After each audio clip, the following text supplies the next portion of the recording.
This is Bigger Questions with your host, Robert Martin. Welcome to Bigger Questions. Today's big question, how can young people thrive in an ever-changing world? We're asking today's big question to Sharon Garro. Sharon works as a child and adolescent psychologist, specialising in education and wellbeing through strength-based practice.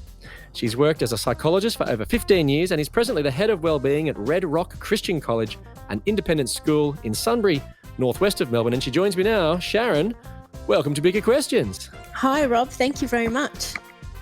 Now, Sharon, you work at Red Rock Christian College. Now, this is not based at Uluru or connected to potato chips, is it? No, and it's not the School of Rock either, although that would be quite fun. So why Red Rock? So it's actually, we used to be called Sunbury Christian College, but then we moved to a new location, I think it was 12 years ago, and this area of Sunbury is actually called Red Rock. So there's a few different landmarks that are called Red Rock, but there's a big red rock, and so that's why we decided to take the name so that we could just keep the authenticity of where we're based. So is it common to employ psychologists, particularly in small schools? Look, I've been working in schools for probably actually nearly 20 years now, and earlier on it wasn't very common. It was only the big private schools that could employ a psychologist, and usually they were employed and they sort of were off in a little, annex, the wellbeing team or the school psychologist. And in government schools, certainly there might be one psychologist working with 10 schools. So to be employed at Red Rock was a bit unusual, but what was most unusual is the fact that they didn't just get me coming in as a consultant, which is what I often was in other schools. They employed me for 3 days. And that was the testament to just how important they think wellbeing is. But the other thing as well, I think that was really unusual is from the get-go, my position was very much integral and embedded with the rest of the school. I wasn't off, in an office that just receiving referrals. Yeah, so you weren't peripheral to the school's vision Correct. and values. You're actually at the heart of it. Yeah. Exactly. Yeah. Well, thanks, Sharon. It's wonderful to have you today. We're looking forward to talking about wellbeing, particularly with young people. But to kick off bigger questions, we like to ask a couple of smaller questions just to get us thinking.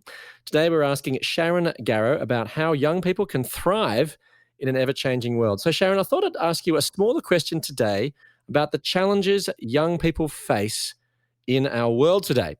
Okay, there's just one question and it's multiple choice.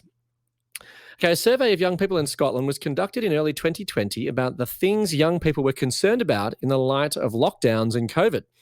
Now, according to this survey, which of these things wasn't identified as a key concern for young people today? Was it A, fearing for the future, B, concerned about the educational impacts of COVID? Was it C, concerns surrounding mental health? Or was it D, worrying about an addiction to Fortnite? I was worried at first thinking, gosh, you're really going to, make me see how credible I am here. But I'm pretty sure that would be D. Okay. Well, that's actually the correct answer. So you don't think that many young people today are worried about getting addicted to Fortnite? Young people, no. It's more of us parents that have got concerns around that. Yes, well, you're right, Sharon. Yes, in fact, 96% of young people express some concern about the future, with also large percentages worrying about mental health, wellbeing, and also the impact of their education because of COVID.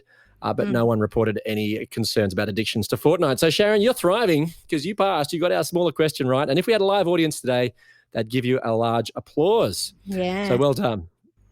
So, Sharon, it has been then a tough year for many people, particularly young people, as they're anxious about the future, the impact of lockdowns on education and mental well-being.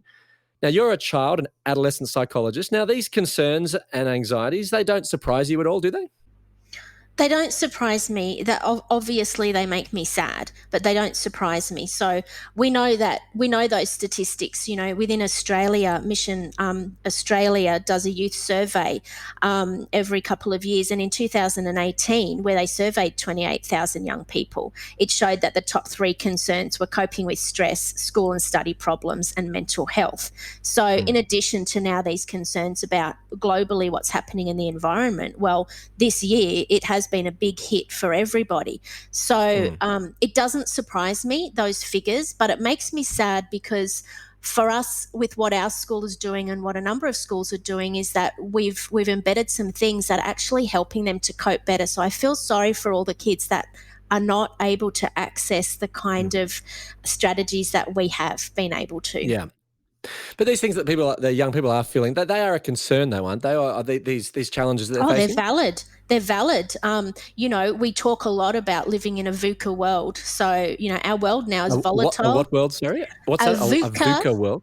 VUCA, so volatile, uncertain, complex, and ambiguous. And so change is inevitable. And all of those things they're concerned about are very valid. They're not just negative thinking or irrational thoughts. They're valid. And so what we need to do is help young people know how to still manage and cope in a world that is a VUCA world. So in trying to deal with these challenges, the VUCA world, what's been your approach? My approach, it started quite a while ago. So when I was working in a larger high school, I became really overwhelmed with the fact that so many students were referred to us in the wellbeing team, but primarily for stress and anxiety. So that concerned me first of all. But then it was overwhelming because we didn't have the resources to adequately help them all. And the model that we used was what's called a deficit approach, really, where people would be referred to us and we would work with them individually.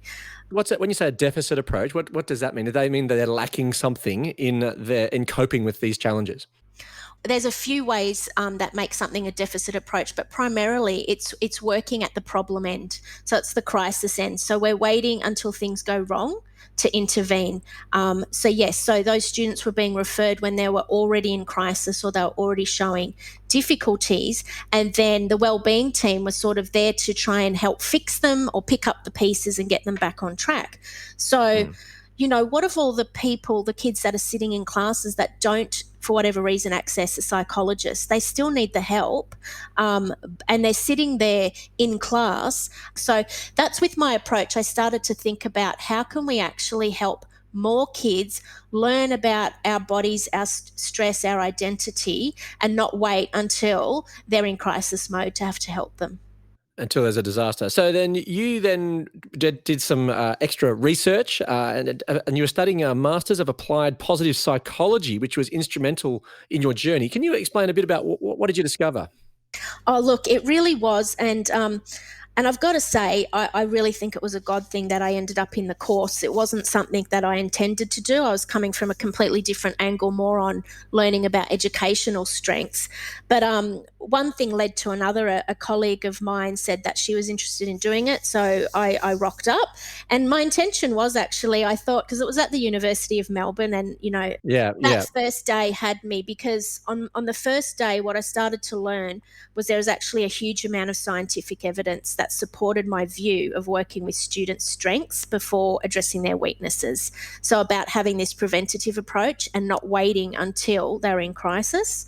So I guess just to elaborate on that a little bit, traditionally in psychology, we've had what's called a deficit approach. And so we've got all the criteria to know when people are struggling with a disorder and when are not doing well, but we weren't really researching a whole lot on, well, what things are they showing when they are doing well? And so it just stands to reason that if we want young people to do well, wouldn't it be better for us to show them what that looks like and encourage that rather than wait until they're not doing well and have to intervene? So this is, as you've said, a strength-based practice. That's where you specialise in, and so that's really what the positive psychology is really trying to get at. Working from strengths to start with. Yeah, working from strengths, working as a prevention, so actually increasing well-being and not waiting until we are suffering to intervene and do something, but to actually help us to be our best. So it's different from just being optimistic about people? Yes, yeah. So, and this is a misnomer that people have. So what they don't understand about a strength-based approach is that they think it can be just positive thinking or blind optimism. But what it actually is it's more of an effective way of helping students, but adults as well, because this model is for adults. It's not just for students, but to harness what's strong in them so that they're better able to develop their weaknesses. So one of my mentors, Professor Lee Waters from the University of Melbourne, she talks about thinking about a remedial masseuse, and how when someone goes to see a remedial masseuse, they don't go straight for the sore spot that someone might have. They work around that area, the parts that are stronger, so that then when they have to deal with the sore spot, it can take the pressure and there can be healing. So the idea is we're not negating weaknesses, we're not discounting any of that, but you start off with what is strong to then support the growing process. Yes. So, but is this just another educational fad? Well, once again, you've used a very good word, and unfortunately, it has been dismissed as that. Even though, if it's a fad, I think a fad doesn't usually last 20 to 30 years and still going. Well, that's so you then took it to the Red Rock school and you thought about implementing that approach there. So you approached the principal. So were you nervous before that meeting when you were going to approach or propose this type of approach to embed in the school? Yeah, look, I was, because as I said, for many years, my experience had been going to school leadership, going to principals and explaining, all of the evidence and all of these things for them to have a response of, yeah, like that makes sense. It sounds good. I agree with you. But then be met with, but we don't have curriculum time. We can't do that. All the reasons why not. And for it to be, diminished and negated. In any case, so this time I came in with this idea. And so at first, she too thought, look, is this a fad? Is this going to last? What's the evidence? I said, no, please read this book. And so I gave her a book on positive education in Australia.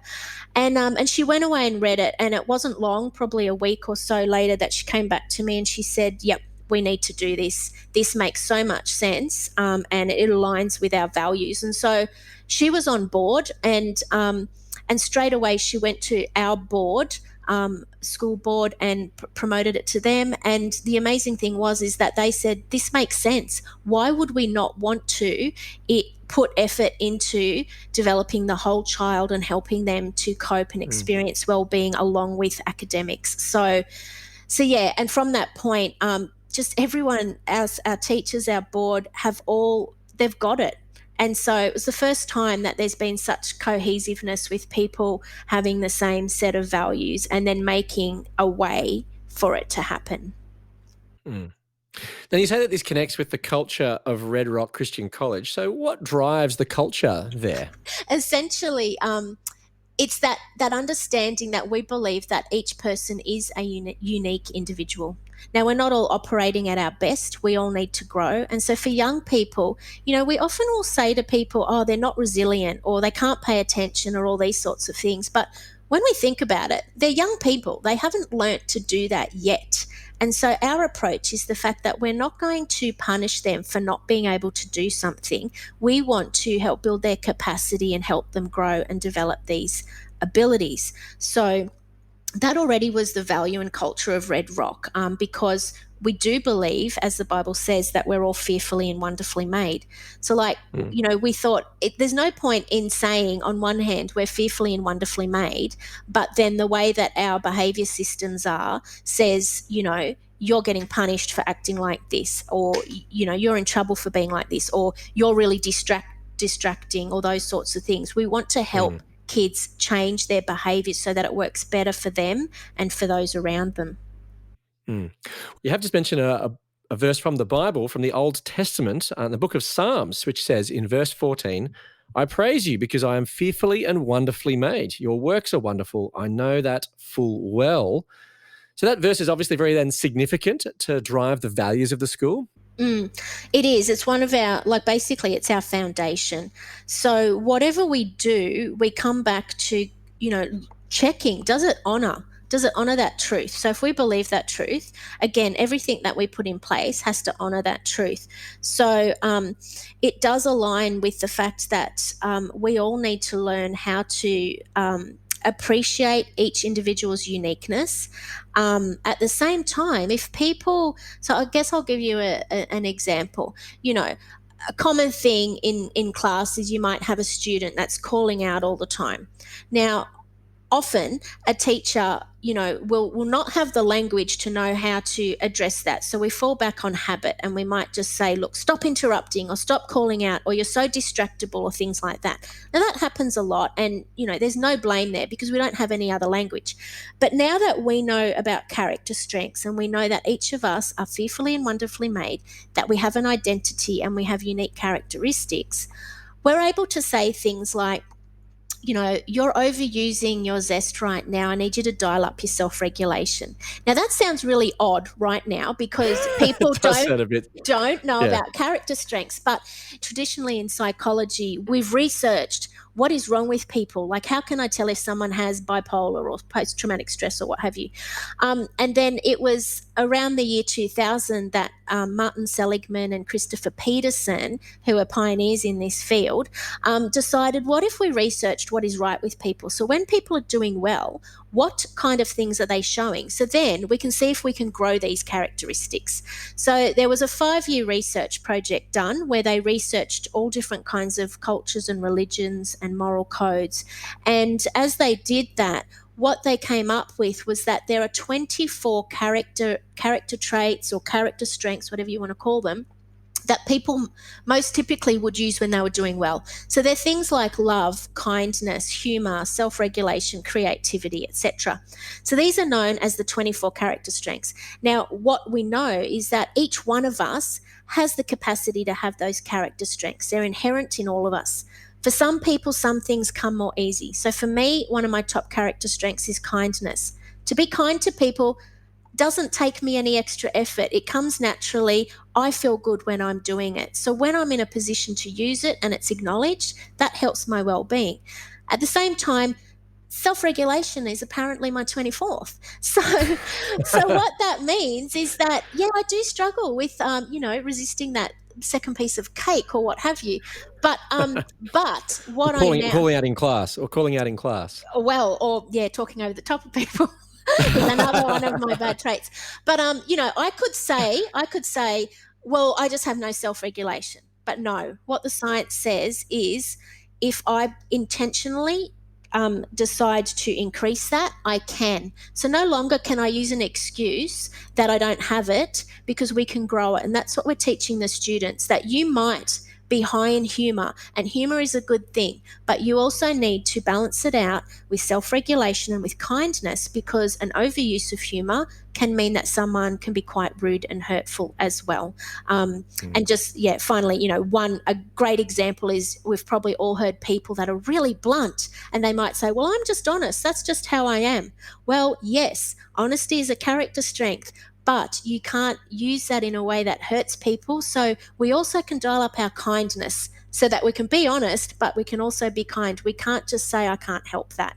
So this kind of approach, what I love about it is that even when we're having behavioural conversations with kids, we're not shaming them in saying that they lack something or that part of their character is not good enough, but what we're saying is you need to use it in the right balance, and if you need to increase something else, here's the way to do it. And so you see that as being connected to being fearfully and wonderfully made. Yep.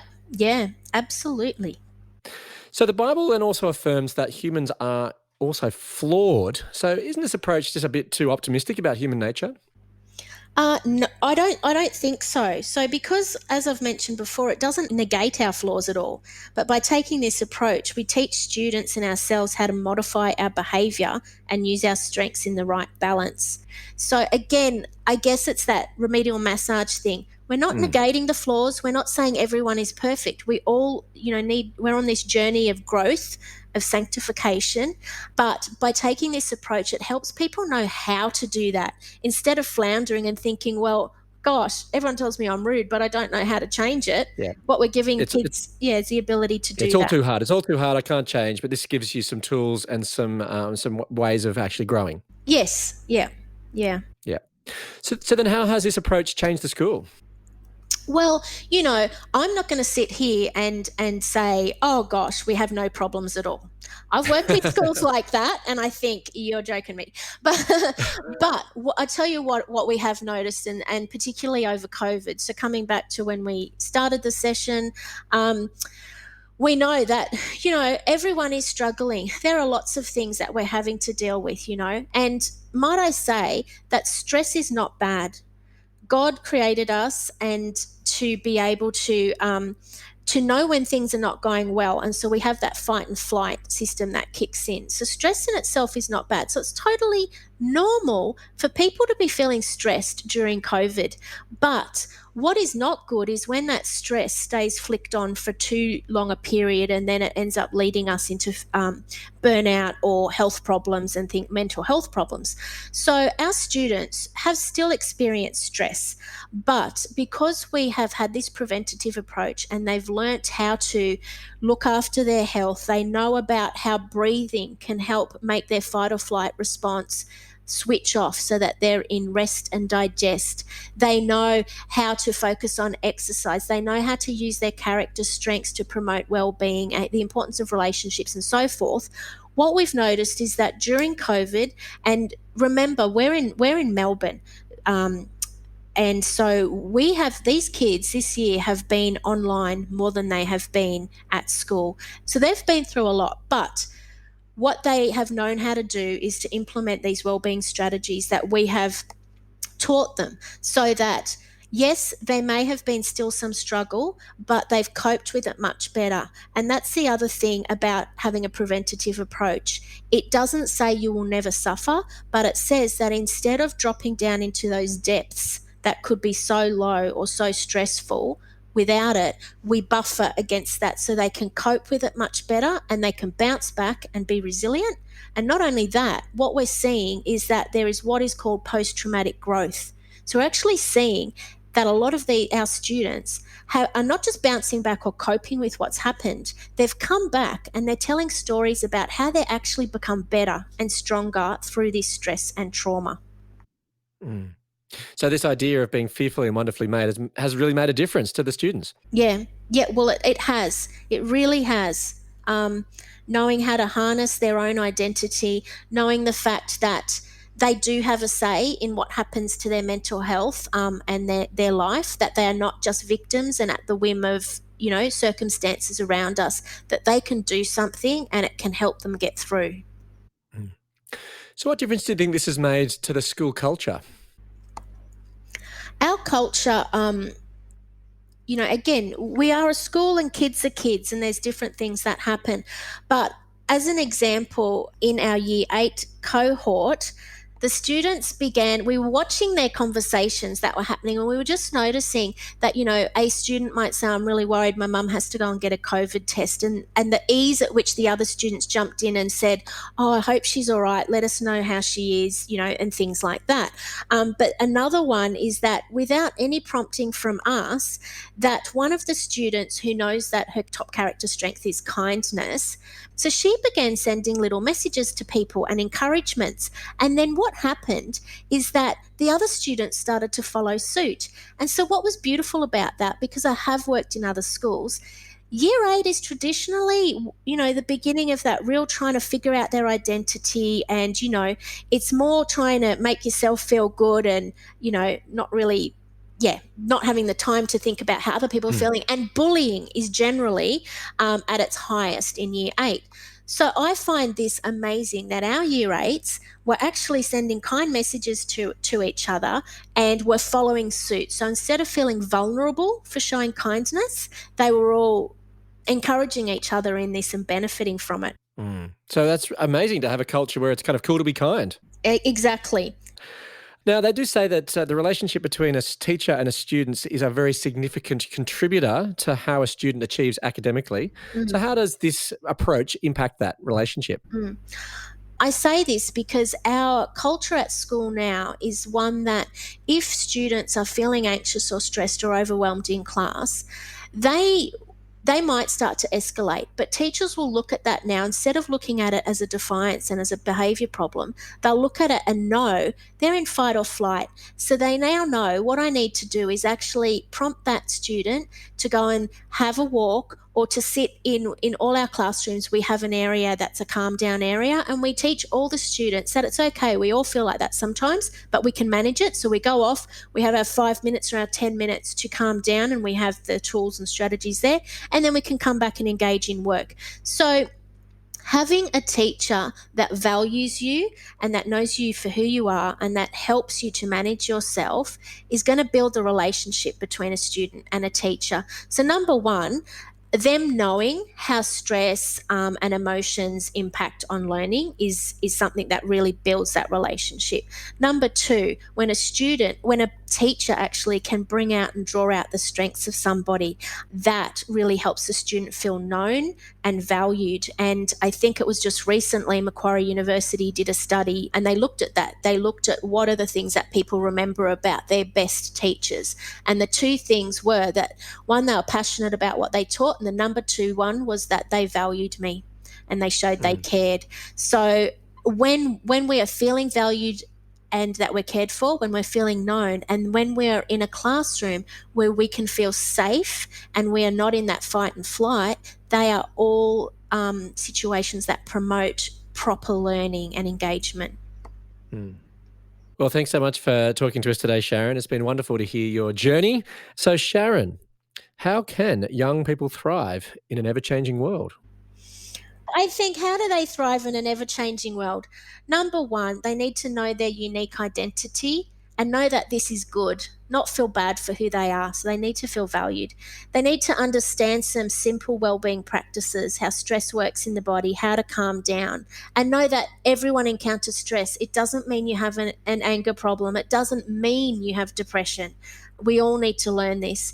They need to develop a practice of using their character strengths intentionally, because that's also what will build well-being. And they need to see that challenge is an opportunity to grow.